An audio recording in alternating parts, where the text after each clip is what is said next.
kalat ang pumapasok sa food business. Patok dyan ay ang food cart. Kahit saan ka pumunta, siyak may food cart kang makikita.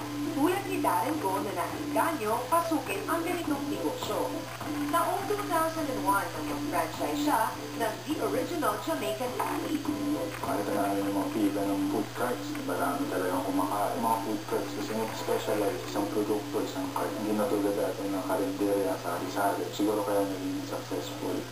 At makalipas ang 2 taon, naisipan nilang mag-asawa na mag-conceptualize ng sarili nilang food cart ang Waffle Fun. Dahil sa laki ng demand ngayon ng ganitong business, pati pagdisenyo at paggawa ng food cart ay kanya na rin pinasok. Ito ay para makatulong sa mga nagnanais na magnegosyo. Una sa pagpa-franchise, kailangan sila maghanap ng produkto na ipapatronize nila. Kakain din sila ng produkto na hindi lang basta i-franchise. Pangalawa, may time sila na tutukan yung business. Kahit anong business, kahit mag-franchise ka ng mga kilala, hindi mo tututukan, hindi magiging successful. Maraming klase ng pagkain ang pwedeng ilagay sa cart o kariton. Sa food cart naman, kung gusto nilang mag-start ng sarili nilang produkto, kailangan silang mag-isip talaga ng product or services na pwede nilang i-offer na sa tingin nila na kapisado nila at napag-aralan nila mabuti. At para matiyak na maging swak ang pinasok ng negosyo, kailangan presentable din ang inyong cart.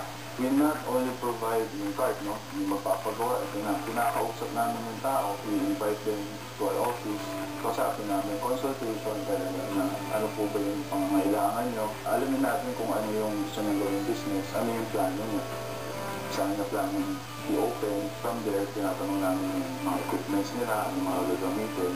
We evaluate also kung possible ba yun. Kung may iba gusto magpagawa ng food cart, pero isang katutok na equipment ang gusto ilagay, magulo eh.